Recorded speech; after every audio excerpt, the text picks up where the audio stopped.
I just wanted to thank everyone for being in the audience tonight, being on our panel tonight. And in particular, I want to give a special thanks to every single one of my panelists here who introduced themselves in the moment, as well as my co-moderator, Matt Kelly.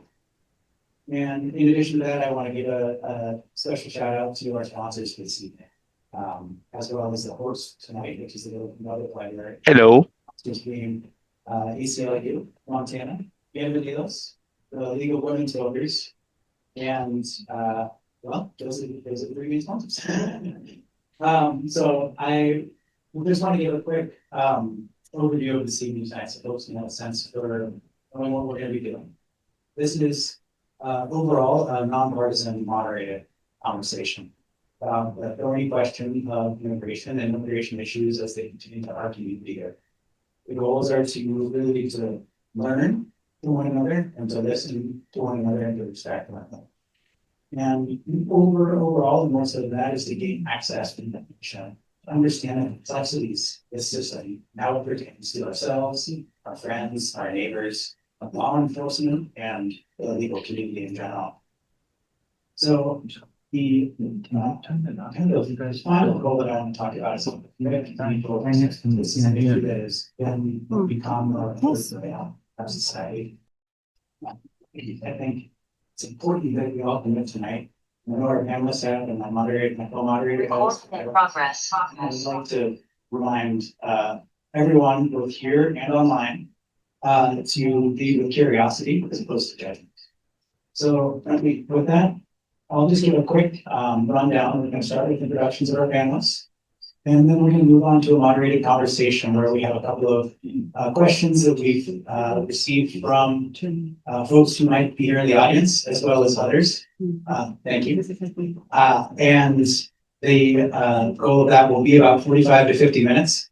There will also be audience questions, both coming from our online viewers, as well as for those of you in the audience here. There are green buckets on either side. You can pull those up so the folks can see. We'll be accepting questions throughout this period, and then we'll reserve about 15 to 30 minutes at the end to answer any audience questions that might come up. Matt and I will be reviewing those questions beforehand to make sure that we can ensure that they target the issues that we're trying to discuss tonight. So with that, I would like to turn it over to my co-moderator, Matt, to introduce himself, and then to the panelists. Matt Kelly. I'll keep this close to my mouth so you can hear me. So I'm kind of in charge of everything on track. So I'm going to ask each of the members of the panel to introduce Todos los themselves. miembros del panel. Do about a minute each if we can. And so what we'd like is a short introduction. And we'd like to give you an opportunity to express why you're here. And we'll start with Chief Elkham. All right, thank you. Okay. All right, well, my name is Jim Elkham. I'm the Chief of Police here in Bozeman. Our last chief retired in 2020, so we became interim chief for a while, 6 months, got the permanent job in 2021. It's not a permanent job, so I won't be here forever. But that's how we rephrase it. So been the chief for a while, been with the department for about 26 years. Part of my job is speaking to the community. So I think that's the first reason I'm here is it's another good opportunity to connect with people.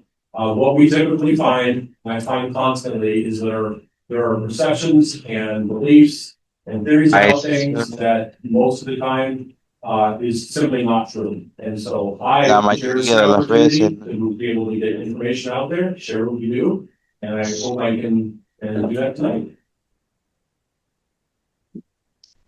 I'm Audrey Cromwell. I'm the elected Gallatin County Attorney here. Our responsibilities as Gallatin County Attorney is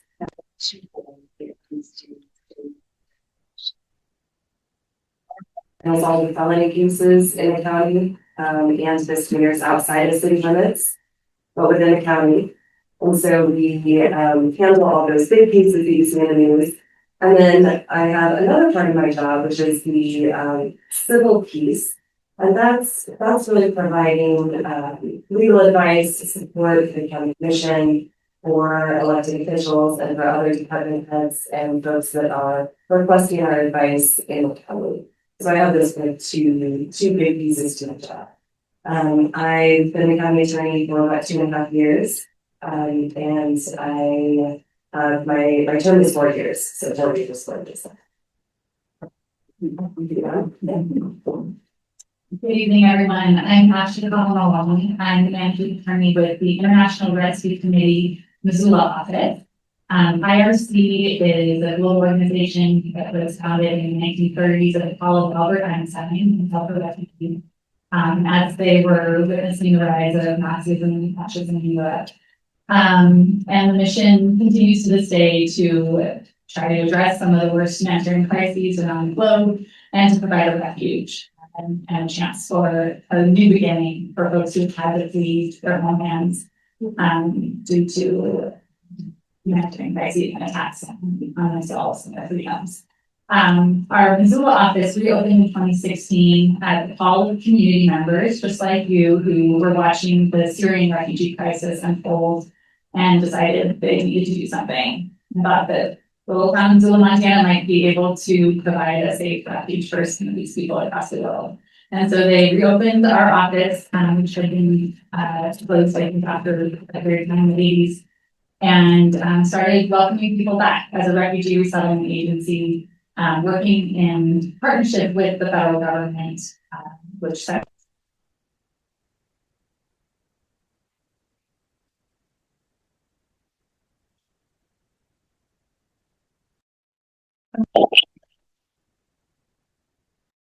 especially going to be the whole of folks who've come from countries such as Afghanistan, the Congo, Syria, all over the world. And my role is to provide them with legal services once they arrive, because their journey through the immigration legal process has only just begun when they enter the soil. So we help them navigate that process. And more we are also trying to serve the broader immigrant community throughout, because there is a huge shortage of legal services and huge need. I'm here tonight because I think there's so much disinformation out there right now, and emotions are running so high around this topic. And I think it's so important to really center the humans that it impacts, and that's all of us in this room. This is our community, right? And all the folks who are newcomers and are making this their home and really contributing in such vital ways. My name is Andrea Sweeney. I grew up in Bozeman, Montana, and then left our great state to go to law school and pursue higher ed. Since graduating from law school, I've exclusively practiced in immigration law. So I was practicing in Denver, Colorado for many years, and then just recently came home. So now I live in Missoula, and I continue to practice privately through a law firm. And my practice really involves all manner of immigration law, right? So that could be family-based immigration, people sponsoring their family members to come over, employment-based immigration options, so an employer sponsoring people to come fill a specific job or help seasonally under certain circumstances. Also helping people who are facing removal defense, so people who are currently in active removal proceedings and trying to help those individuals get due process and make sure that their case is properly heard before the immigration court. I'm here, of course, tonight to advocate for clients and community and really show that, as Ashley said, that these are real human beings and family members. And immigration is such a big impact on people's lives, and that they're not allowed to stay, and if things don't happen, people can't work and people can't be together with their loved ones. And so it's important to try to really put a face on that and pay attention to what's happening. Can folks hear me? Howdy, people. I'm Alex Raitt. I'm the Deputy Director and Legal Director for the American Civil Liberties Union of Montana, pronouns he, him, based over in Livingston. The ACLU, as you may know, files cases and works in policy arenas on any number of civil rights and civil liberties issues, typically focusing on constitutional claims. So obviously in the immigration context, I don't want to get too far ahead of ourselves, but everybody here in the United States of America enjoys basic constitutional rights. And so we typically file cases to vindicate those constitutional rights. So in the immigration context, we've represented individuals who've been the subject of racial profiling. We've had clients whose F1 student visa status has been revoked. We've challenged the use of immigration detainers around the state as well. And so needless to say, never a dull moment. I wish that I could file a lawsuit to challenge the latest incursion from Canada, that being the smoke, but unfortunately, that is a bit outside my purview. But good to see you all. I'm looking forward to this conversation. Thanks, everyone. Thanks, everyone, and Alex, let us know if you can actually get some sort of injunction. As you can tell, my throat is hurting right now. So thank you all, to all the panelists, and to those out in the audience. What we'd like to do is really do a scene set here, a stage set, because this is a complicated issue, because it involves so many different agencies, individuals, community members, etc. I'd like to ask every one of the panelists here, and some of you have already spoken to this, so if you feel like you have, just please feel free to refer back to what you said before. How you or your organizations or your agencies interact with immigration enforcement. What is the role specifically that your agency or organization plays? Do you have discretion? Can you affect policy change? Are you bound by certain different laws and norms that you would like to discuss here? Just as a sense to put everyone on the same page so that we can all understand here in the audience exactly what it is that all of your different groups do and how you interact and interplay with immigration issues. Chief, maybe you can start. I guess the question is how far you'd like me to go at the beginning, 2 minutes or 2 hours? Let's take the 2 minutes for now. What I mentioned to some of the folks up here before this was the fact that some of the questions I saw, some of the theories, some of the thoughts, things I've heard indicate that there's a lot of confusion regarding our role and a lot of assumptions on what we as a police department do, and even who employs us, who we work for, what our jurisdiction is. So to try to keep it very simple but very basic, the Bozeman Police Department, every member is employed by the city of Bozeman.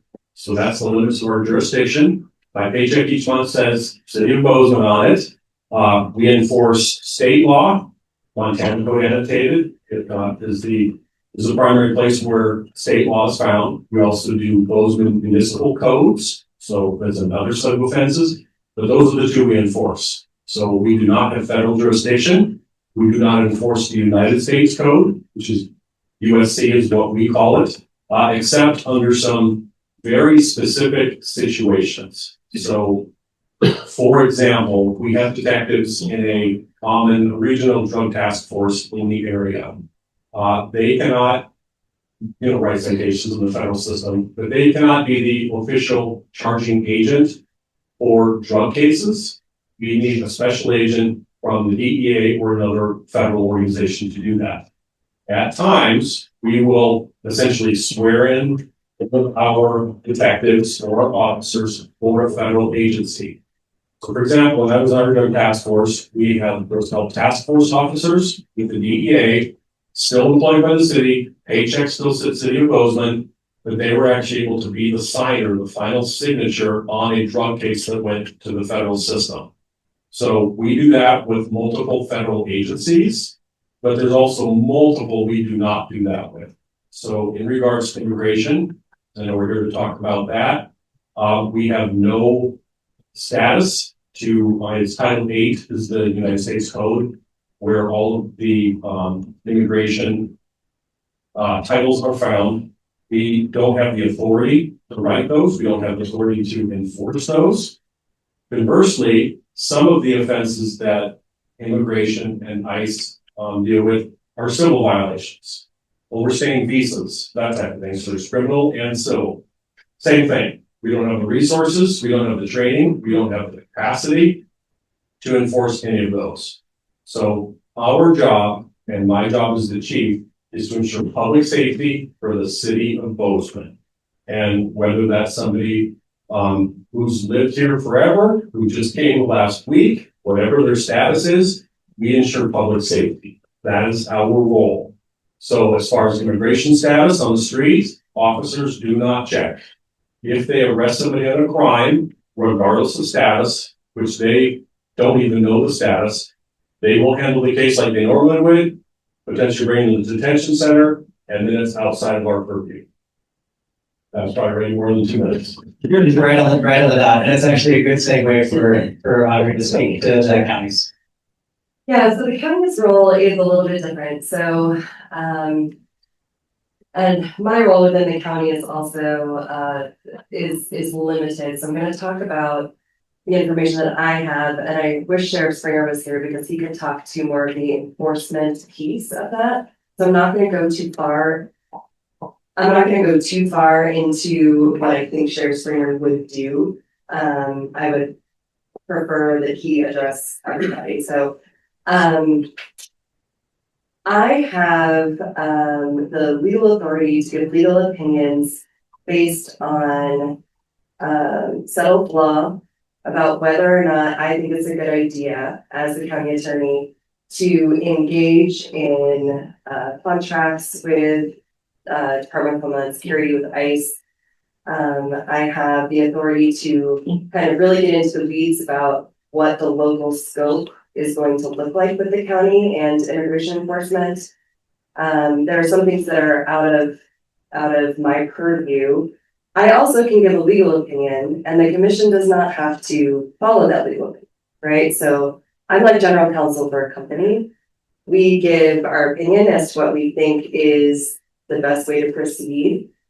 And we can also give a list of things.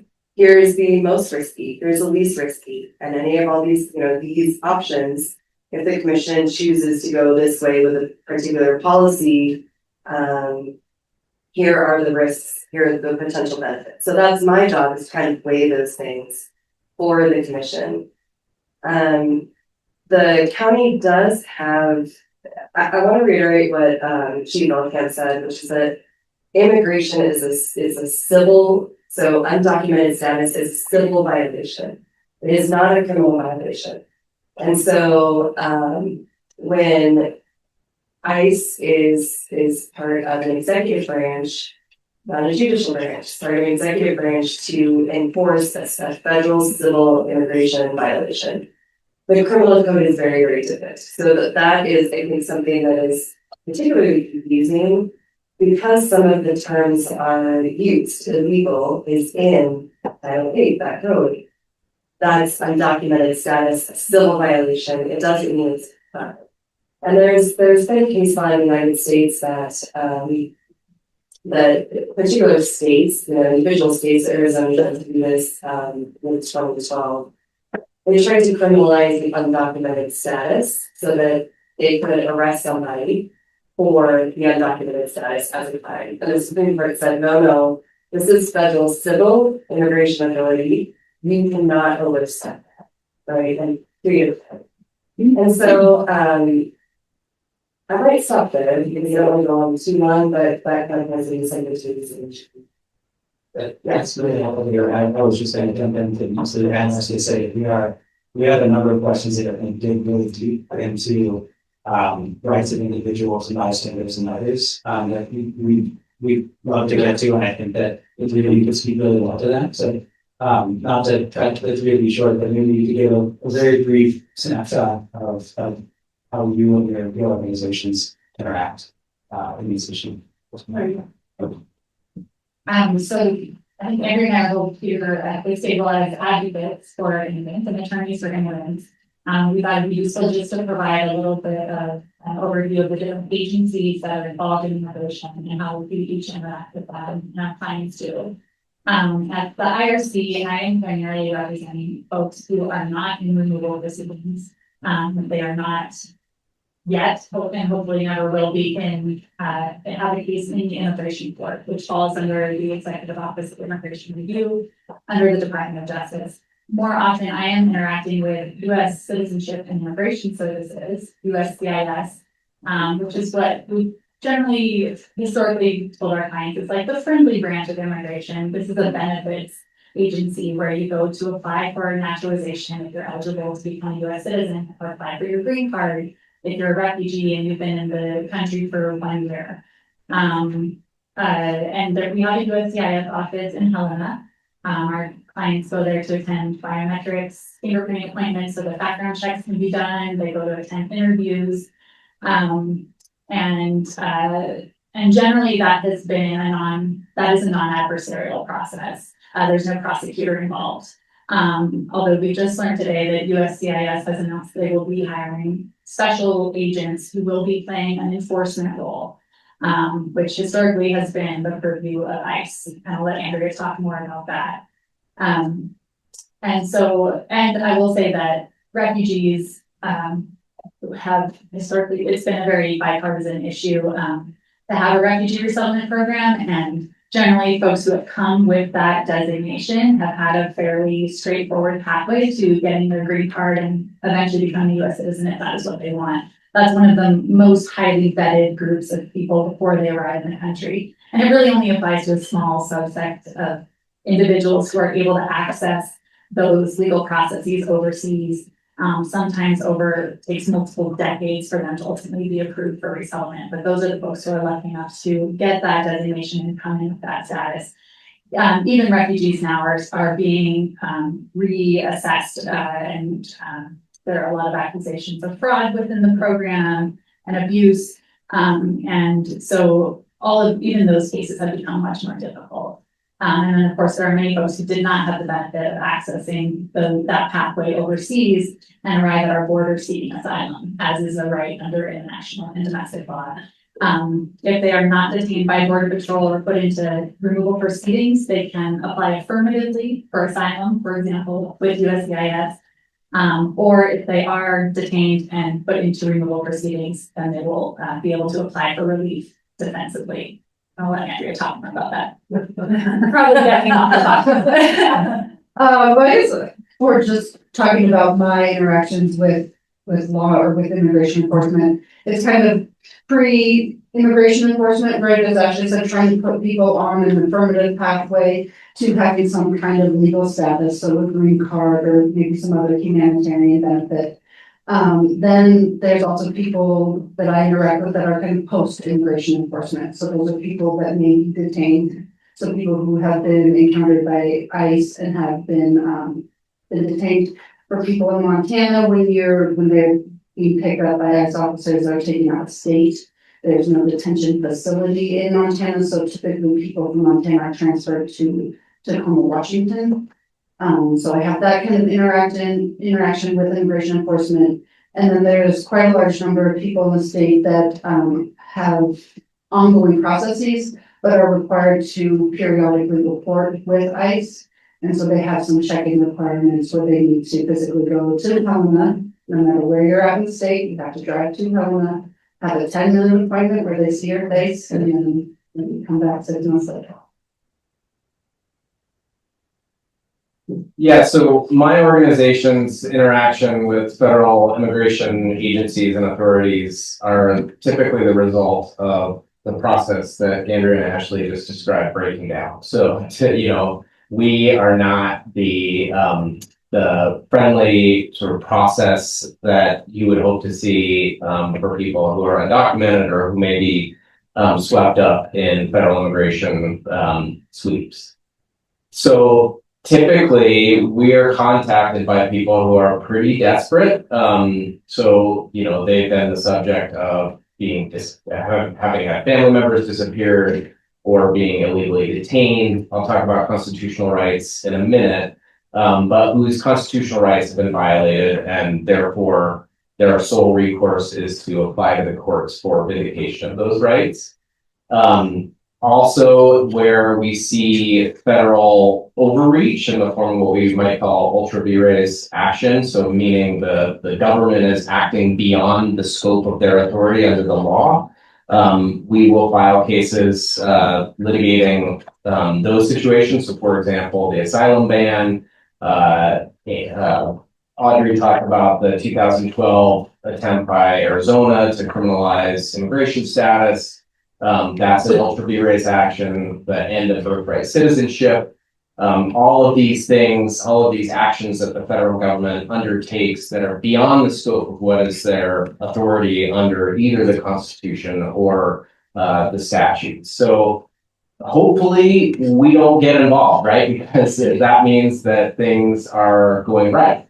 People are employing the normal status that, or the normal process that's afforded to them in order to process their immigration issues. But when things break down, there is a third branch of government, thank God, that exists to protect those rights, and that's where typically we get involved. Thank you. So, like Margaret said, we kind of engaged in the table setting. We know who everyone is. We're going to transition now to some more directed questions, but kind of start with a summary of some of these issues so we can get more into detail for the discussion. So, Alex already kind of prefaced where we're going next, and I want to ask you specifically: does the Constitution apply to non-citizens? So unequivocally, yes. The particular constitutional rights that come into play most often with regard to immigration issues are the 4th, 5th, and 14th Amendments. So the 4th Amendment, right to be free from unreasonable searches and seizures, and we can talk about what that looks like in the context of knowing your rights and asserting those rights. But essentially, the government can't break down your door without a valid court-ordered warrant. An immigration warrant is not sufficient. Maybe we can talk about the difference between those two types of documents. Same with what's called a subpoena, so a request for you to appear somewhere or a request for certain documents. The 4th Amendment protects against those types of unreasonable searches and seizures. Importantly, the 4th Amendment applies to your phone. We all know that we keep 99% of our lives in our phone. And in order for the government to search your phone, they are going to need a warrant. And more importantly, perhaps, they need a warrant for particular aspects of your phone. So if they're looking for photos, they can't suddenly access your phone and then go through your contacts, for example. The 5th Amendment, right to remain silent, is critical, of course, in anybody's interaction with law enforcement, whether that's federal or state, and you have an absolute right to invoke the 5th Amendment. The right to counsel is a little different. Andrew and Ashley know better than I do, but as it relates to immigration proceedings, just because you have the right to counsel, but you are not entitled to the government paying for your counsel. So we have the Office of Public Defender, for example, here in the state of Montana, and if you're an indigent defendant, you're entitled to counsel free of charge. That's not necessarily true in the immigration context. And then the 14th Amendment, you're entitled to due process of law. And what does due process mean? Typically, that's notice and a hearing, right? So if you are going to be removed under most circumstances, you're at least entitled to notice of that removal and the opportunity to be heard. And so, for example, you're hearing this in the context of the removal of individuals to countries with which they have no affiliation. So like South Sudan, federal court found that an individual who has no connection to South Sudan and yet may be removable still has the opportunity to argue that they should not necessarily be sent to South Sudan, much less, a supermax facility in El Salvador. So those constitutional rights apply whether or not you're a citizen. And it's important that as communities who are working with our communities, working with immigrant communities and working with organizations to make sure that people are aware. Because I think, not to get too political, but I do think that there is an effort to intimidate and create fear such that people will just fold, right? They will self-deport, and people need to know that there are basic constitutional protections that are available to them and that they should rely upon when they come into close contact with immigration officials in the United States.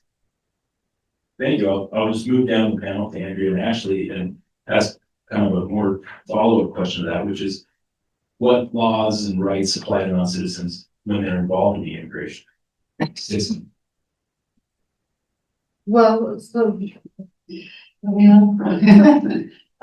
so of course, all of the constitutional rights that Alex just talked about apply to people in the immigration context.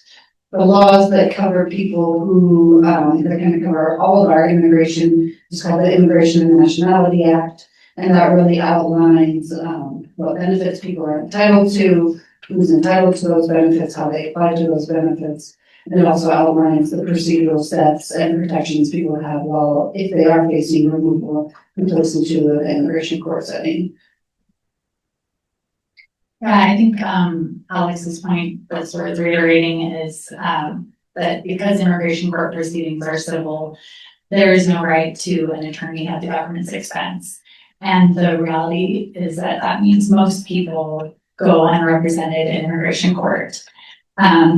And that includes 2-year-old children. That includes, folks who have no English language capabilities or who have very low education, let alone understand our extremely complex immigration code, which has been likened to the tax code in terms of its complexity. Prior to joining the IRC, I worked at a nonprofit in California in the Bay Area, where most of my clients were unaccompanied immigrant children. Those children, had undertaken extremely perilous journeys to get to the United States, fleeing life-threatening, terrible situations in their home countries, and they arrived without a parent or guardian and were placed into this removal proceedings process. And many of them had to face the court alone without any legal representation.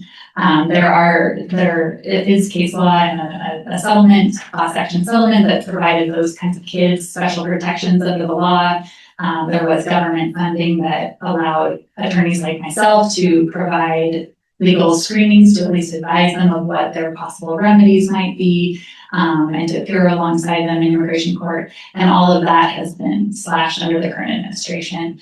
A really frightening thing is that, our laws are only as strong as the people who are able to stand up and enforce them. And people going through these proceedings alone are often just not able to do that. Thank you, Matt. Can I just add one thing? Absolutely. So I just want to impress upon folks like the importance of the work that Ashley and Andrea do. There has not historically in Montana been a wealth or abundance of immigration attorneys. And what we're seeing now is finally there is some sort of homegrown talent that's accumulating here. And that's going to be additionally important, right? Because historically, immigration in Montana has been focused on the northern border, right? Customs and Border Protection, which has jurisdiction within a certain distance from the northern border. But we're seeing a massive higher up in ICE. And so which has jurisdiction over interior United States. And so we're going to see much more interactions, lawful or not, between immigrant communities and federal immigration authorities that is going to require assistance and guidance from people like Andrea and Ashley, who have the expertise to provide that immigration legal support. I'm stealing this from Matt for a second, just to make a non sequitur that Ashley and I were speaking right before this, and Ashley and Andrea represent 40% of the immigration lawyers in Montana. So just to give a sense of how few resources immigrants have in the state legal profession. The next question in this topic is it's kind of broad, but obviously we're seeing great changes in the immigration law and the way the policies are enforced in the United States. So I throw this out to Audrey and potentially to Alex, which is where are we seeing kind of settled law versus unsettled law and the changes? Sure, yeah. Kind of following what Ashley was talking about, but going a little bit more granular. Thanks. So in a criminal context, defendants who are charged with a crime, so they violated a state law, have the right, similar rights, the same rights as a citizen would have in their criminal proceedings. So if they can't afford one and there's jail time associated with a criminal offense, they can get a public defender. The courts and or the prosecutors / the defense counsel have to pay for a translator so that all of the rights, that individual can hear all of the rights in their native language. In addition, they have a right for their defense counsel to advise them on any immigration consequences that their plea of guilty might have and any particular crime, whether it's a misdemeanor or a felony. And so there are some, and those I would say are all settled rights, kind of at the granular level within the criminal context. One of the big pieces that our county, or one of the ways our county has been involved with immigration, has been with an agreement called a 287G agreement, and that's just the section of the code. So 287G represents the section of the code that these agreements fall under. And it's an agreement between the federal government and a local government. It could be state, it could be county, to participate in some immigration enforcement activities. And there's 3 different models. There's one called the task force model, which gives law enforcement officers the ability to arrest and to, they use the word interrogate, question that individual about status, and then serve warrants. There's a jail enforcement model, which gives law enforcement, so local law enforcement, the ability to question and serve warrants. And then there's a warrant service model. And that's the model that Gallatin County has right now. So we have this 287G agreement that allows law enforcement officers, when individuals are booked and they believe that they're foreign born, to request various information that goes to ICE database. The ICE agents will review that individual's information. It comes back, say that that person is undocumented, and then after that individual would have been released, so after they would have posted bond, or they would have spent finished the entirety of their sentence, then the detention officers can serve that warrant on that individual, and it's a federal administrative ICE warrant for a period of 48 hours for ICE to come and get that individual. That excludes weekends and holidays, so it can be, if it's a Friday, it would be, basically 48 business hours after that, excluding the weekend and the holiday. Then ICE agents would come and take that individual to Spokane or to Salt Lake or to some type of ICE run facility.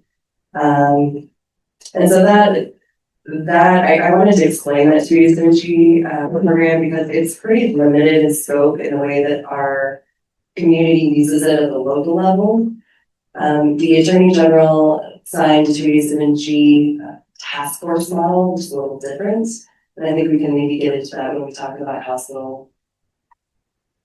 I know that didn't really answer your question. No, that's a good segue. Let's talk about House Bill 278, which is a new law in Montana.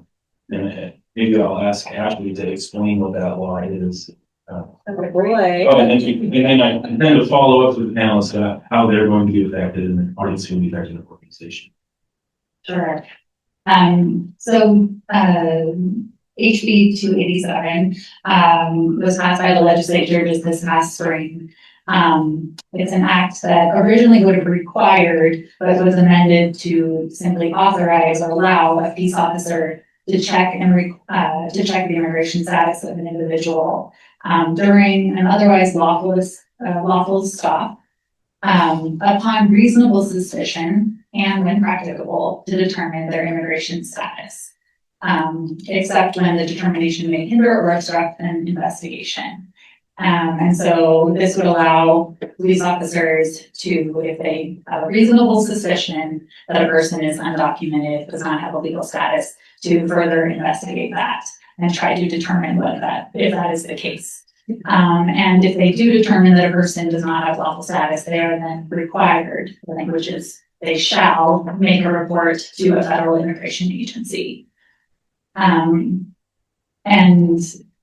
yeah, I'm really curious to hear, how, I think this is very new, and I think people have a lot of questions about how this will be implemented. Is it already being implemented at the local level?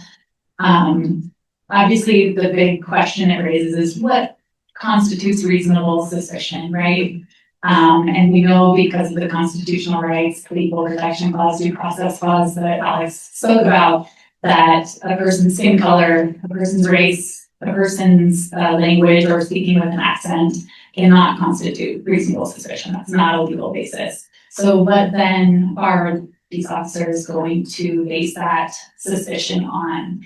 And is there a way to do that that's not discriminatory, that doesn't run afoul of the Constitution, and that doesn't subject ultimately our peace officers, our local government, our taxpayer dollars to potential liability if we are inadvertently or purposefully, stopping people or investigating this based on discriminatory reasons? Thank you. I know Chief Bill Kent, you're not here to speak on behalf of all law enforcement, but can you give us an overview of how you intend, or what you think is, how this will affect how your police department operates? Sure. So speaking about how there's always theories and beliefs about this, I think it would probably surprise most people. That sounds better. Speaking of theories and beliefs about things, I think it would surprise most people to find out that, like she mentioned, this bill originally required us to check immigration status on a traffic stop. I'm on the board of the Montana Association of Chiefs of Police. We came out against that. So did the Montana Police Protective Association. So did the Sheriff and Peace Officers Association. None of us were fans of this.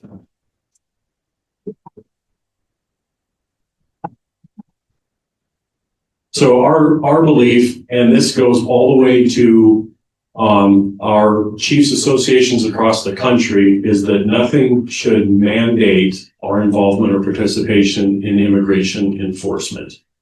So luckily, we collectively were able to help get that changed. I'm sure all of us agreed on that, to May, which had authorized us instead of required us to do that. So this technically is law, because once the governor signs it, it becomes law. If you look it up in Montana Code Annotated, if you Google that and look it up on the website, it doesn't show it yet because that has not come out. Just this afternoon, I knew the answer to this, but just this afternoon, we had a staff meeting, which is in my department, sergeants and up. And so that's any supervisor or leader in the department. I think there's about 17, 18 total. And I said, if any of you heard of any officer in our department stopping anybody and then just checking their immigration status for some reason, the color of their skin, an accent, any other thing, and they all said absolutely not. So we do not do this. We have not done this, and there's many reasons why. But top of mind for me as the chief, part of my goal is to reduce risk and harm and liability. What does that mean upon reasonable suspicion? I mean, if you have a Caucasian person with a British accent, should we check? Should we not? How are you supposed to determine when and how to do that? So it is odd to me that it authorizes us to check. And then if we find something out, then we shall report it. So it's kind of a you can, and then you have to. It's kind of an odd rule. So honestly, locally, I do not see this changing how we perform traffic stops. It also, I believe, says traffic stops. It doesn't say upon contact with anybody. If you go to a bar fight or domestic, it just doesn't really clarify. So it has changed nothing about how we do business. I do not see any of that happening. Again, I hope to bore you with the fact that we investigate crime for people committing crimes. I do not want people who commit crimes to be free in our community to harm others. And that's regardless of whether you have a house or not, whether you were born here or not. It doesn't matter. That's what we look for. And I don't see this bill as written changing. Thank you. Matt, sorry to jump back in. And I appreciate everything that Chief Belkamp said, and it's gratifying to hear that the BPD is not really, implementing House Bill 278. I just want to focus as a practical matter on what this might look like for individuals who come into contact with local law enforcement, because regardless of it, so it is unconstitutional to racially profile an individual. That violates the Equal Protection Clause. But the way that these proceedings happen, they happen so quickly, right? So you get pulled over, you're an immigrant, you're undocumented, you get pulled over for broken taillight. The officer may racially profile you and call ICE, right? So then ICE is there, and you are placed into proceedings that are to Helena and then to Tacoma or Salt Lake City, wherever the ICE facility is, so quickly that your opportunity to vindicate your constitutional right to equal protection doesn't exist, because again, things are just happening so quickly. So the potential danger of a bill like House Bill 278 is that people fall through the cracks regardless of what constitutional rights they may or may not enjoy. And so that's the concern that we have, is that, departments like Bozeman Police Department might be doing the right thing. There may be other departments that are deviating from that, and there's just not an opportunity to utilize the courts as a necessary backstop to protect these fundamental constitutional rights. And that's one of the reasons why we're so vocal in opposition to House Bill 278 when it was being considered by the legislature. Thank you. I'm going to open it up to everybody, because I think this is an important topic and everyone has a perspective on it. So I'll go next to Audrey. So I could see one area where this might be used, and that could be, and this is speculation, but it could be used with Montana Highway Patrol. So the Attorney General has Montana Highway Patrol and DCI, which is an investigatory body within his purview. And I could see a situation in which, because he has signed a memorandum of agreement with the federal government to enact a 287G task force model, which is giving officers, they have to be trained, but giving them the authority to make arrests. And so I could see a situation in which someone is pulled over for speeding, for example. Officer suspects that person might be undocumented, requests, then contacts ICE, they confirm undocumented status, and then the highway patrol officer arrests that person right there without waiting for ICE. I could see that situation potentially happening. It's my understanding, just speaking with some of the troopers that I work with, this has not been implemented yet. That to their knowledge, no one has gone out for training with ICE. They have to be trained, I think it's a couple months if you're doing the task force model. But I could see something like that happening. I don't believe that it's going to be happening in our local community, but I could see it, like I said, happening somewhere in Montana. There's about 240 troopers in Montana, and they patrol the highways. And so that's something that I can see maybe changing with this hospital, and then with the corresponding 287G task force.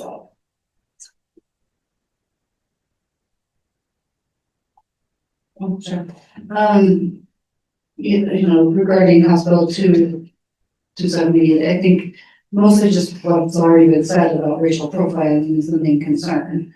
Oftentimes, or we've heard, not often, but when somebody is pulled over and they need interpretation services, instead of relying on a third-party interpretation service, they're calling ICE or they're calling Customs and Border Patrol. And that's really problematic because, of course, once they have that interaction, even under the guise that they're just there to translate, people are detained and then, of course, sent out of state, which can happen really quickly.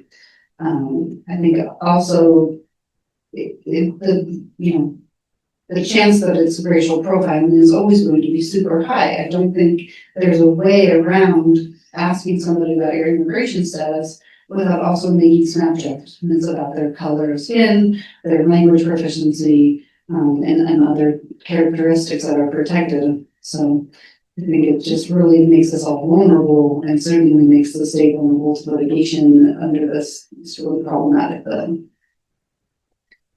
And I think for all of us, regardless of what our immigration status may be, or if we were born here or not, if we're subject to this law, how do you prove your legal status as a US citizen? Or if you are a green card holder, you are required to carry that with you. But do those of us who are US citizens carry a copy of our birth certificate or our passport with us?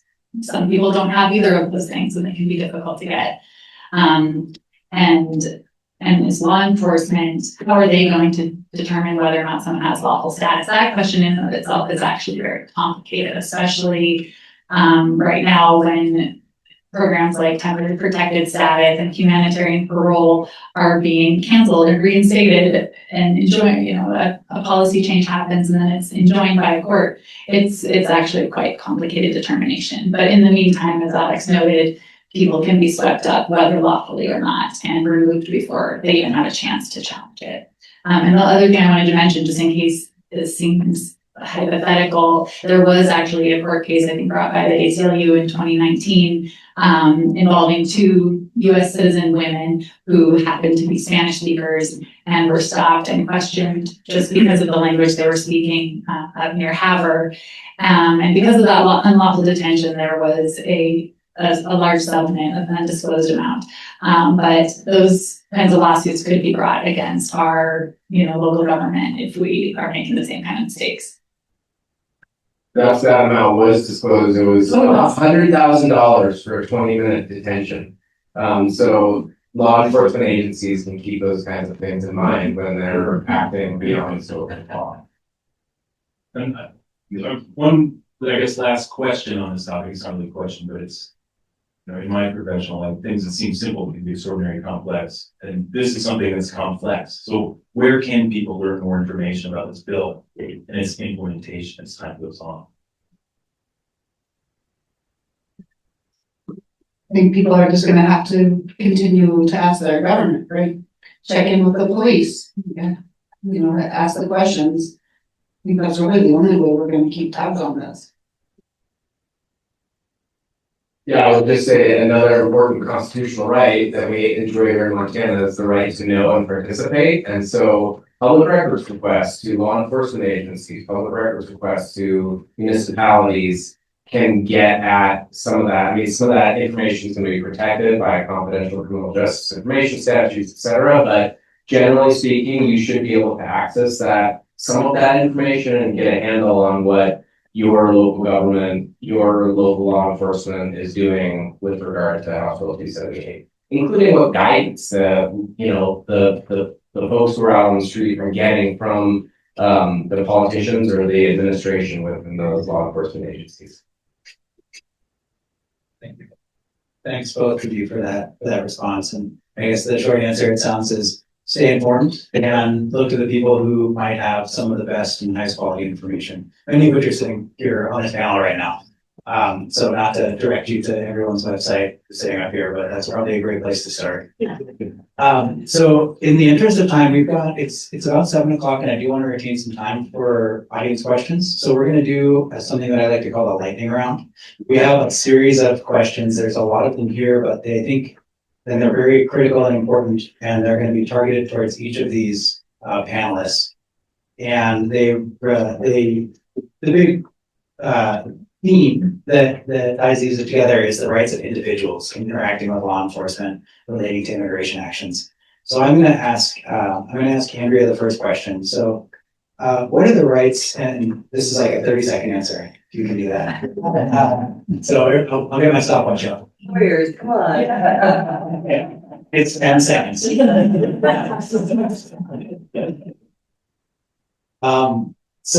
the first question is to you, Andrea, which is, what are the rights of immigrants themselves in interacting with law enforcement related to immigration action?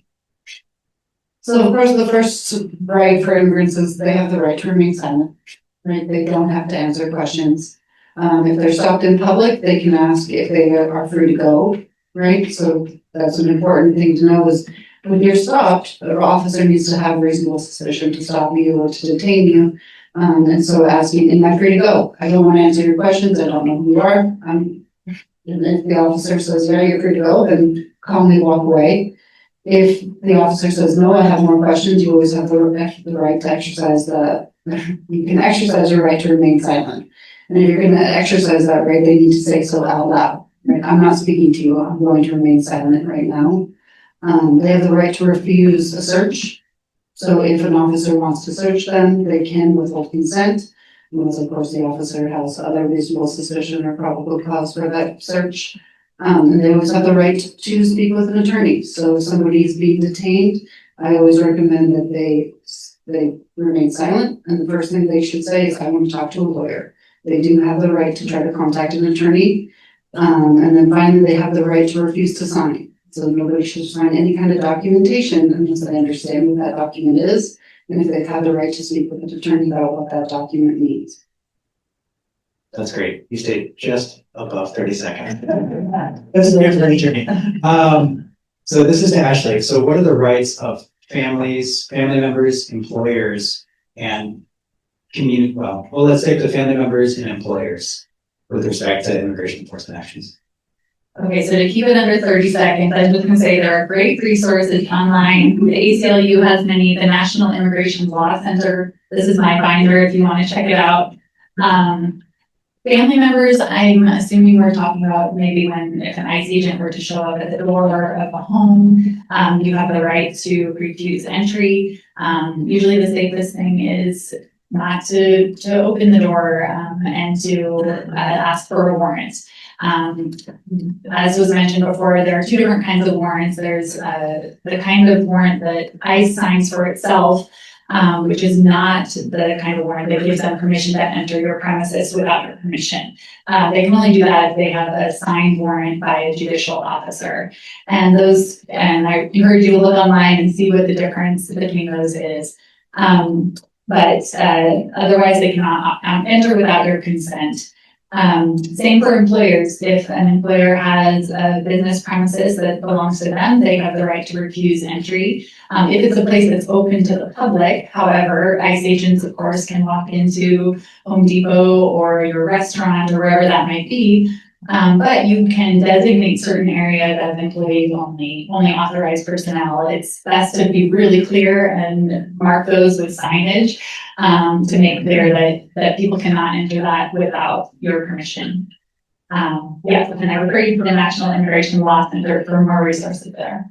So it's nearly impossible, in other words, to keep this to 30 seconds. Right? You're doing your best. The next question is going to Audrey. And this goes off of what Ashley was saying. What are the different rights in private spaces versus public spaces when it comes to immigration enforcement? Yeah, that's a great question. So Maybe as a follow-up, maybe quickly defining public space versus private space. Sure. Yeah. So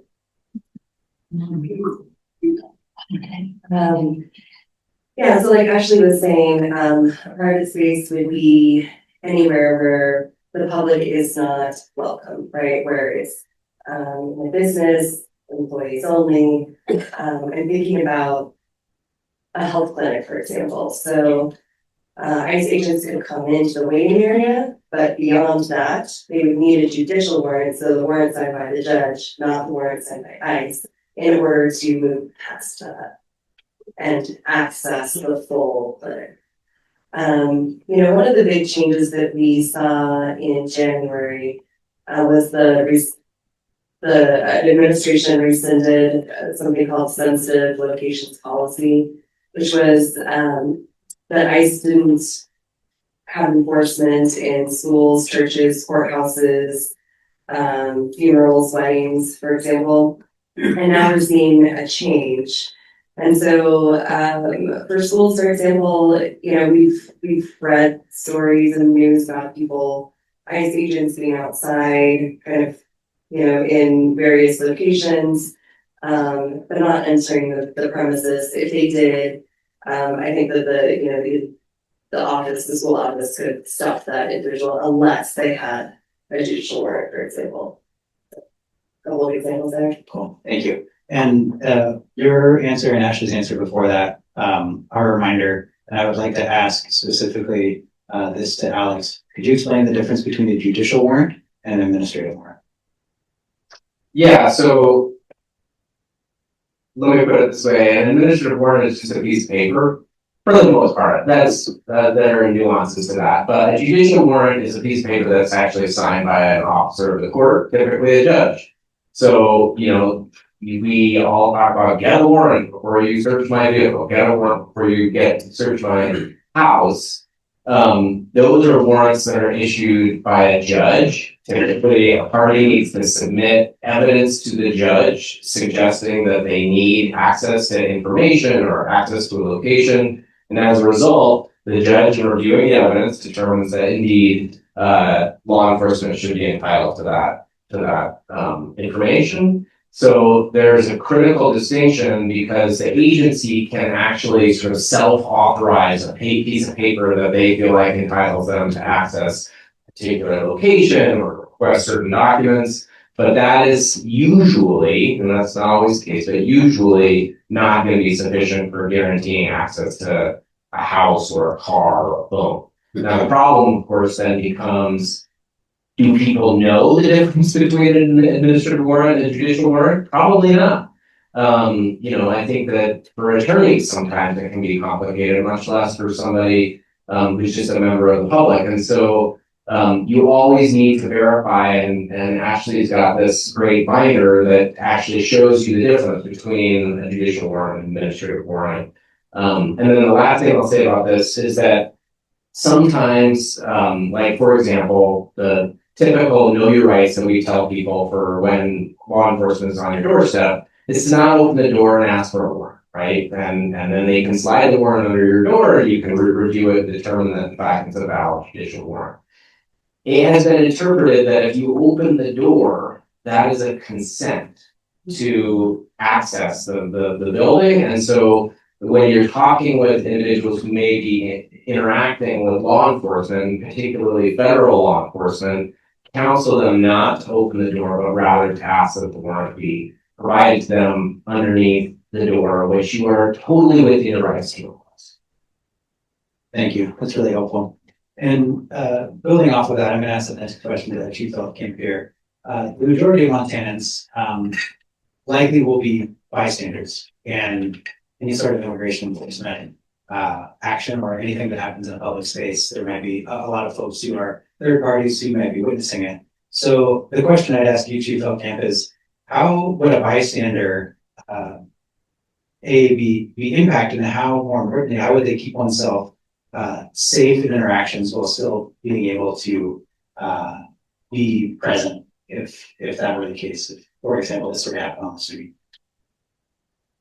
Sure. So I'll back up a little bit from that, but I'm guessing you're asking and indicating what we hear the masked agents not identify themselves, contacting people on the street, that type of thing. I'm going to back up a little bit because a little bit ago I said that I do not think it's right for law enforcement, local law enforcement like us, to be mandated to perform certain immigration related functions. However, I also don't think it's right that we be prohibited from completely prohibited from being able to participate or communicate when there is immigration enforcement taking place. And here is one of the reasons for that. So what I've seen, and I'm not going to speak for any federal agencies, but what I have seen when we have had incidents here is that the federal agencies have been very good about contacting us just to be in communication with us. So a big part of that would be, I am in the know about what's going to happen, not where usually, but if it's in the city limits of Bozeman, I know what's going to happen. And we will make sure we have people assigned to be aware of what they're doing. So there's been times where we've had a couple officers, plainclothes, in a vehicle a little ways away, just waiting and being that communication person for dispatch. So I give that background to say, if someone were to see that happen in Bozeman, just call dispatch. The best thing you can do is be a good witness.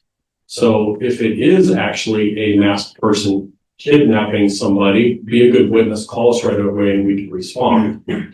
If you were to see something like that happen, which we have not seen that happen here, if something like that were to happen, you call, we would know immediately, oh, that's what this incident is, and we'd be able to relay that back to ensure that And that is just one of many reasons I think it'd be wrong to prohibit law enforcement from participating at all. I want to know what's happening in my community, and I guarantee Sheriff Springer would say the same thing, as would all my partner chiefs across the state. So when these federal agencies come into our communities, we want to know, and at least be able to have a briefing, be aware of what's being done. Thank you. That was way more than 30 seconds. It was an important 45 seconds. Thank you. And I think building on that, I do have two more quick rapid fire questions. One to Alex, which builds off what you said, Chief, which is what can be done to determine the legitimacy of, say, masked actors who say that they're with ICE or may not say anything? Is there, as a bystander or as someone who is becoming involved in immigration action, as someone who's being detained, what if anything can be done to determine the legitimacy of those actors who are doing the detention? Well, I think Chief Elkamp had good advice, which is called dispatch first, to determine whether or not this is a quote unquote valid law enforcement activity that's being undertaken by federal immigration officials, or whether it's just somebody being snatched off the street. Sometimes there's a blurry line between the two. But I also, you have a First Amendment right to record. There's nothing that we can do to unmask law enforcement officials, like they're within their rights to wear those masks. And as long as you are not impeding an investigation or an arrest, which is a crime, obstruction of justice, you have a First Amendment right to record.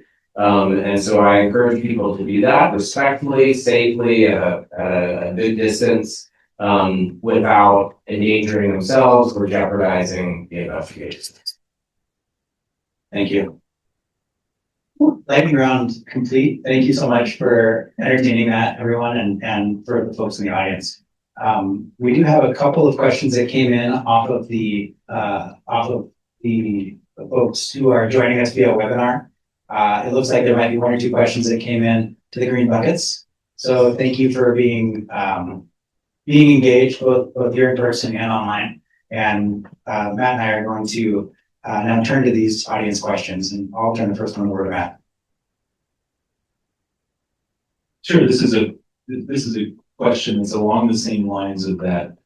What can a bystander do to ensure that how can the community ensure that people who are undocumented and a victim of crime feel safe to report those crimes? And then the second question in there, which is what is the likelihood of legal consequences for engaging with law enforcement?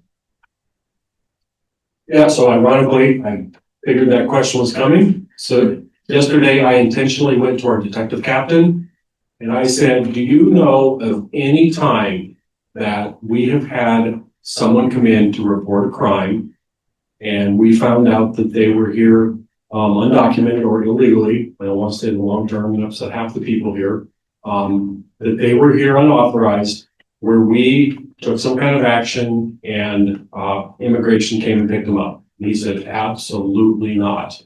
So a big part of our goal is, like I said many times, is to keep our community safe. We want all community members to feel safe here. And if local law enforcement makes a practice of reporting to ICE witnesses to crime and victims to crime, no one's going to feel safe coming to talk to us. So that does not happen. In fact, he thought of a couple instances where we had people involved in very substantial crimes that we took a statement from, we interviewed them, and that was the end of it. So that is one of the reasons I want to be here, is to make sure every member of the community knows they can come talk to us and report to us. Again, immigration is not our duty. It's to solve the crime that they were involved in. And we have had some folks in this community involved in very serious crimes, both as the suspect or the defendant, homicides, as the victim, the defendant, and as witnesses. And we have to put all of that aside and just do our job. So hopefully, and I can only imagine how difficult it is to understand that or believe that when you're in that situation. I can't begin to comprehend how that would feel. But all we can do is try to build that trust and maintain that trust by taking the position that we have. Thank you. Sounded like Audrey had a comment on that as well. Yeah, I wanted to lend some additional credibility to that statement. We review affidavits of probable cause all the time from law enforcement, and I have never seen from APCs. I've never seen an APC in which an individual was identified as being documented or undocumented or illegal.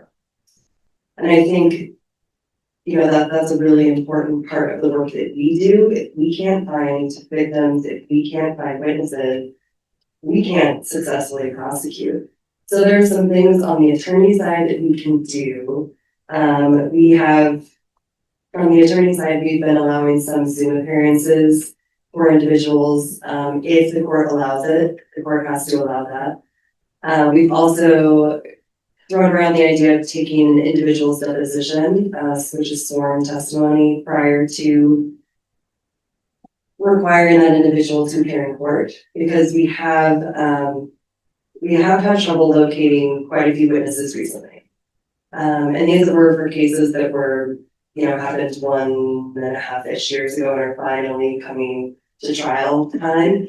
And so we are, as an agency, trying to come up with some other ideas in which we can secure testimony prior to,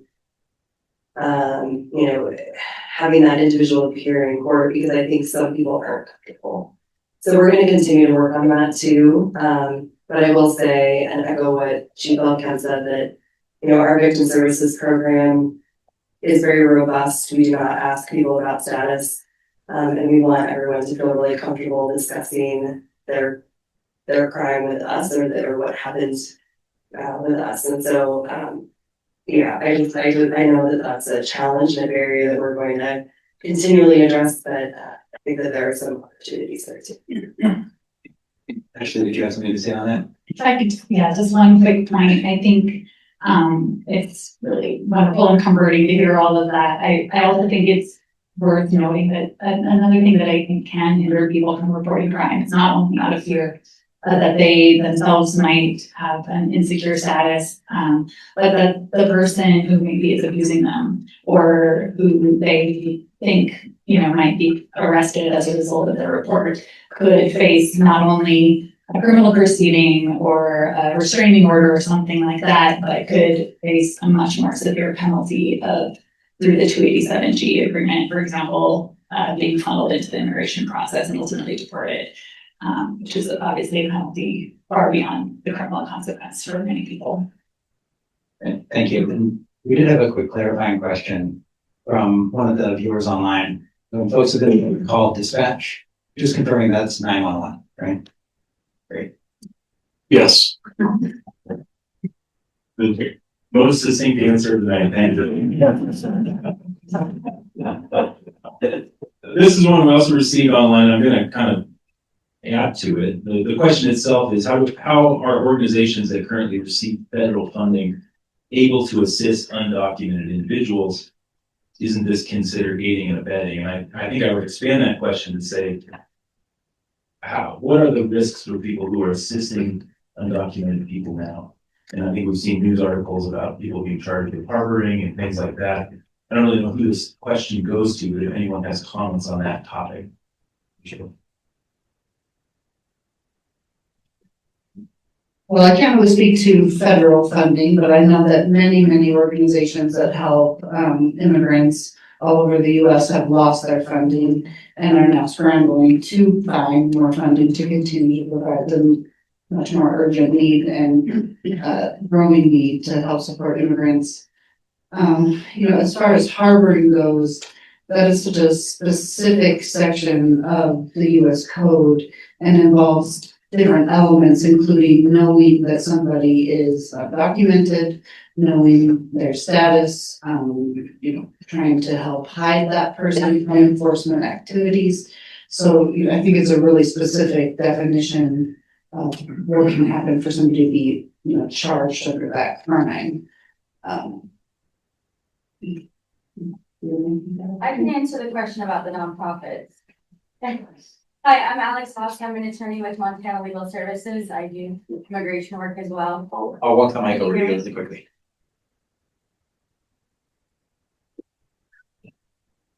Hi, everybody. Sorry to jump in. My name is Alex House. I am an attorney with Montana Legal Services. We do receive federal funding and I do some immigration work. So I have intimate knowledge of this answer at the moment. The way the new language is phrased with the funding restrictions is that we cannot provide any services to someone who is pursuing something illegally. So if we're assisting folks who have a legal option for status, we are still allowed to do that. So from a lawyer's perspective, we can't bring a case unless we have valid claims. So that really doesn't apply. Does that make sense? Yeah. Okay. Thank you. Great, thank you. I like the audience participation here. Were there any other thoughts on that question? Because we did get a whole raft of other questions come in from the audience in the interim. If it's okay to speak to that. Alex, you looked at me? Did you have anything to say on it? No, other than the fact that I should have come to no.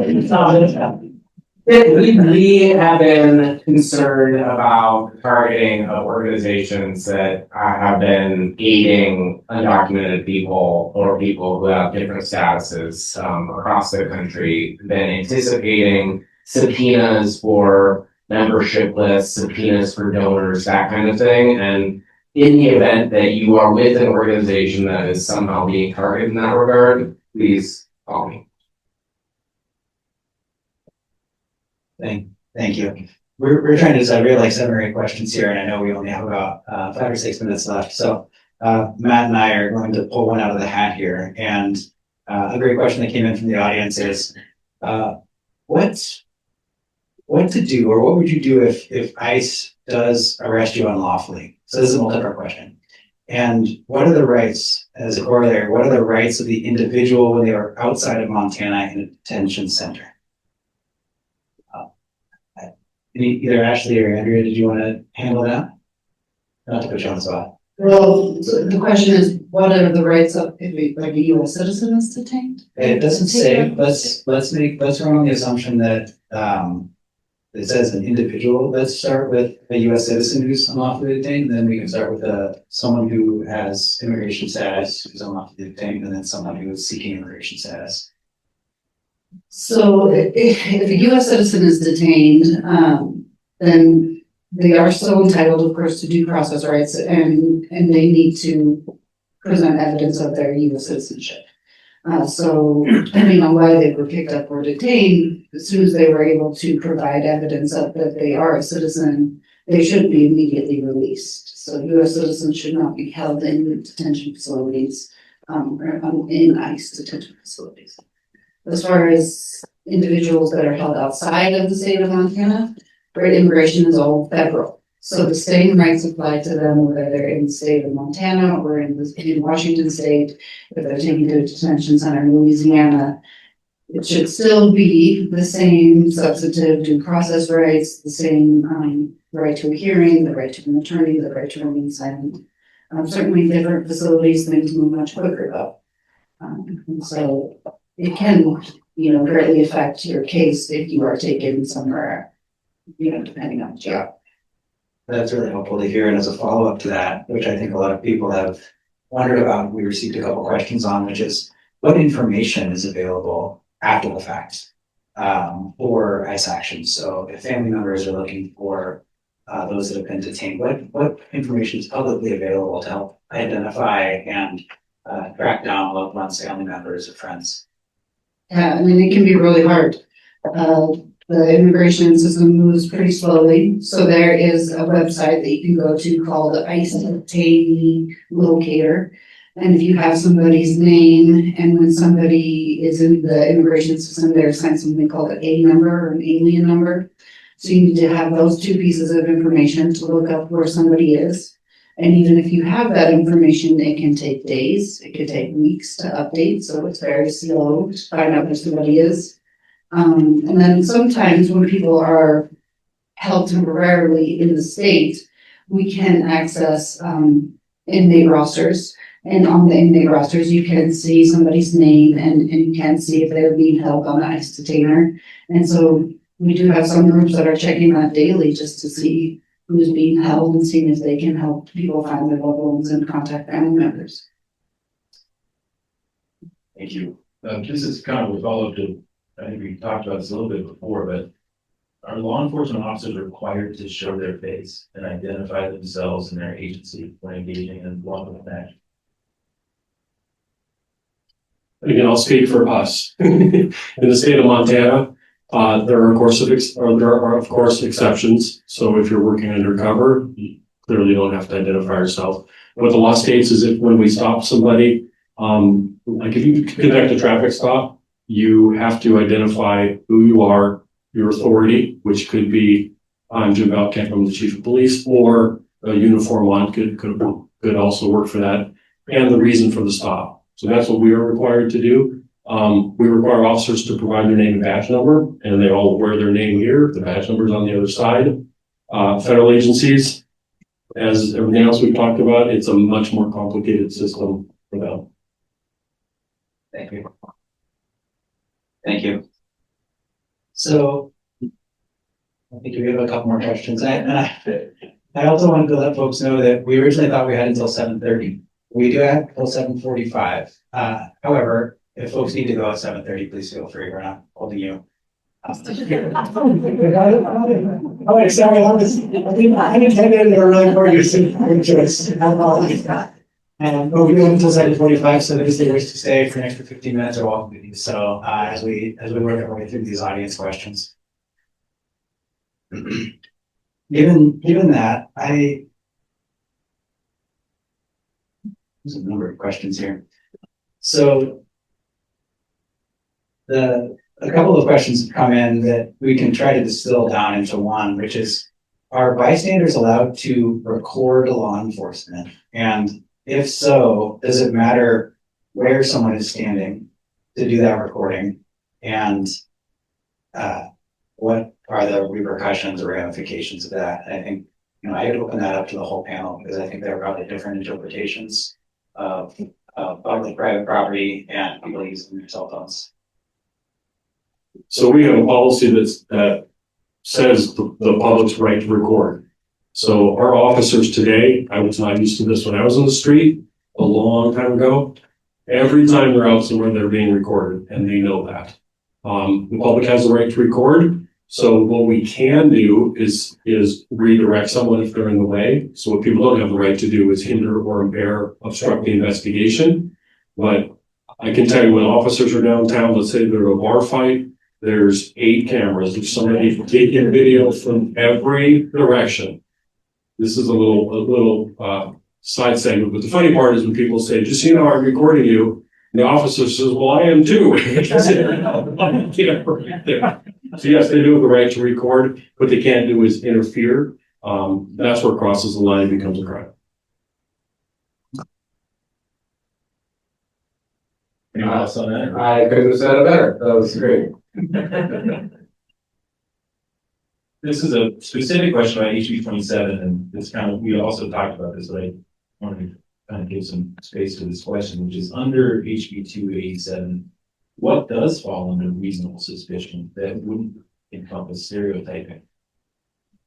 I thought you could do it in 15 seconds. It wasn't no. A little shorter, I'd say exactly. That's the problem. It doesn't specify. It doesn't say. It leaves so many things vague. And the last thing I want our agency or any of our officers accused of is racial profiling. There's state laws prohibiting racial profiling. We have to document the race of each person we stop on a traffic stop. So then to be required to do that clearly goes against what we're mandated by the rest of state law to do. So on that second part, it was like, are you mandatory to tell ICE on a pullover because the process goes so fast? So you pull No. out some, We're not required to tell them.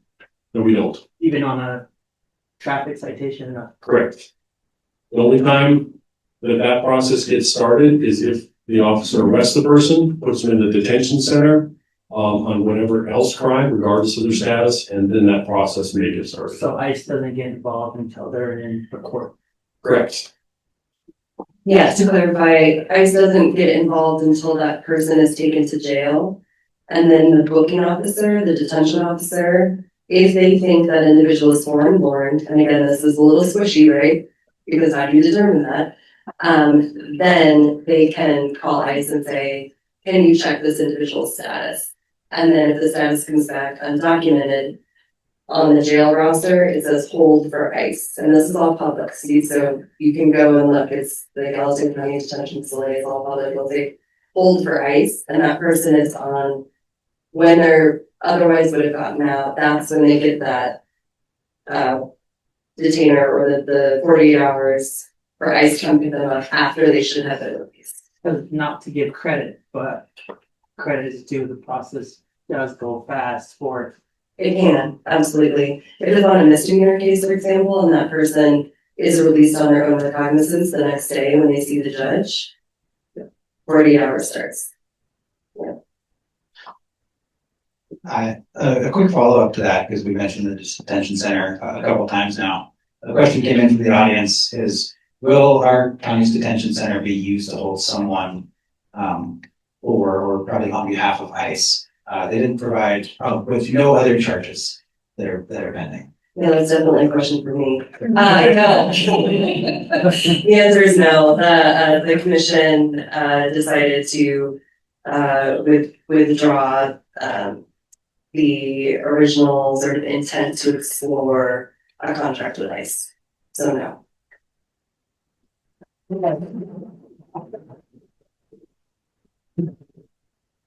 In our kind of increasingly online culture, we hear people threatening they're going to call ICE, those types of that trolling. But is that a thing? Can a civilian call ICE, and have we seen enforcement action based on those types of tips? Yeah, absolutely. People can call ICE and they act on the tips. So that's something we've seen in Montana, where you have. I've heard reports out of Helena mostly that has happened and they followed up on some tips. On the flip side of that, is it as a bystander, I think we talked about this a little bit, but just to be really specific, is it legal to request, as a bystander, is it legal to request to see an ICE member's badge during an altercation? I think you can ask her to see it. I don't know if they're going to show it to you. Fair enough. And we have. Sorry, Marcus. And to be clear, I'm not suggesting you shouldn't make that request, but it could be interpreted as obstructing an investigation or an arrest, in which case then you are the subject of an obstruction of justice charge or, something, disorderly conduct. So just be careful the extent to which you are interacting as a bystander with law enforcement that is undertaking law enforcement functions.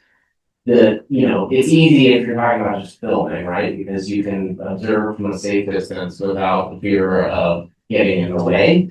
But as soon as you start getting up in somebody's grill and demanding to see their badge number, demanding to find out what agency they're with, then you're getting into danger zone with regard to your own potential culpability for criminal charges. So it sounds like there's a distinction between being the subject of a potential ICE arrest and being a bystander and requesting the badge number and name of the officer. Is that fair to say? Or I know that's a broad generalization, but. Yeah, absolutely. I mean, if you are the subject of an investigation, then you have the right to interact, face to face with your interrogator. That's very different if you are simply observing law enforcement functions on the street. Thank you. And we'll have one more audience question, and then we have kind of a special closer question for folks. But this is the last audience question that we have time for, which is, what are the rights of a green card holder if detained? And that's a very specific question to one status of immigrant in our country. I'll just start by saying green card holder is another name for a lawful permanent resident. And although the name includes the term permanent, it is not necessarily permanent. It can be taken away. The card itself is valid for 10 years and can be renewed, but even after that card expires, a person maintains that status unless the government does something to take it away. And there are a number of grounds for deportability that can cause a green card holder to be put into removal proceedings and possibly have their green card revoked. They are entitled to some due process in that proceeding. Of course, it's a different form of due process than we see in criminal court. But they do have certain rights and can and should have a lawyer representing them there. Yeah, and with a green card holder or permanent resident, they're not just, well, they should not be detained just for any reason. So if they're picked up in a raid type situation, as long as they, or as soon as they can show their status, then they should be released from immigration detention. For a green card holder to be detained, they really have to be charged as deportable for committing a certain offense. And so that's when they would get a charging document that would lay out the allegations against them and kind of keep the court process into gear. But a permanent resident really can't just be picked up just because they are here illegally and they should not be subject to detention. Thank you. So we just have a few minutes left. We kind of was called a special closer question, but I just want to thank everyone for being here. We'll do more thanks at the end, but I love a public meeting in the community space. It's kind of the cornerstone of our democracy and how this works. And that's really what this question is obviously there's a hunger for information here, and I appreciate everyone coming and participating. The next step, if people would like to become involved or they want to lobby their government, like Chief Elkamp told us about during HB 287, what are ways that people can get involved? And what are effective ways to do that? And conversely, what would be ineffective ways to? That's an open question to the panel. So. I think just being informed, right? So starting to learn what these things, what's happening in your community, what does a 287G agreement mean? What does it mean for the community? How can you get out of it? You just got to give some notice, 90 days. I think it's just important for the community to understand what's happening and then maybe lobby to support different changes within your community. Yeah, absolutely. I agree. You're all taking the first step by being here tonight, but stay engaged on this topic. It's so important. And let your local officials know how you feel about it. Show up to protest, show up in support of immigrants. Businesses, you can post signs to make it clear that your establishment carteles para dejar claro que su establecimiento está abierto a todos. Vote. Show up in all the ways that I'm sure you are, and know your rights. Whether you're possibly vulnerable to being targeted yourself, or you might be, witnessing something on the street, be informed about your rights so that you can respond appropriately and exercise those rights. And donate to the organizations. Yeah, that was what I was going to add. Andrew's got a brand new 501c3 nonprofit organization. Donate to her organization so that she can hire an army of immigration attorneys that can actually assist people in the field. Because that is, I think, I'm going to start this off by saying 40% of the immigration attorneys are in this room, between Ashley and Andrea. We need more help so that people in the moment who are having the experiences with law enforcement know where to go and have somebody to actually pick up the goddamn phone here. What's the name of that one? The organization is called Big Sky Immigration Legal Services and Advocacy. BigSkyImmigration.org. Yeah. So, is there an acronym for that? Right now it's Big Sky Immigration. Big Sky Immigration. Thank you. Oh. I think locally from a government perspective, your policymakers are your county commissioners, your city commission, and I think Amigos always would love support too. And I think that you guys would probably have a list of additional organizations if you wanted to get involved. Yeah, just lastly, it can often feel like the federal government is this like nameless, faceless monolith over which you have zero control. Here in Montana, we have a citizen-led legislature that meets every other year. They do respond and they listen to constituents. There are also municipal policies that can be enacted. Helena, the city of Helena just adopted a resolution recognizing the contributions of the immigrant community to Helena. Places like Bozeman can consider similar ordinances that really create a culture of inclusion. So get local, you know, talk to your legislator, talk to your city council, and just be present and show up.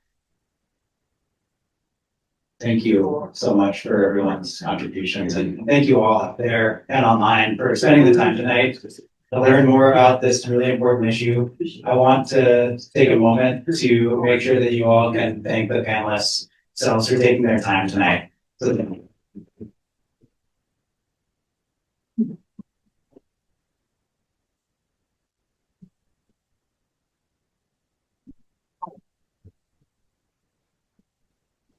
A special thank you to our sponsors tonight. Again, ACLU of Montana, Bienvenidos, and the League of Women's Voters. Finally,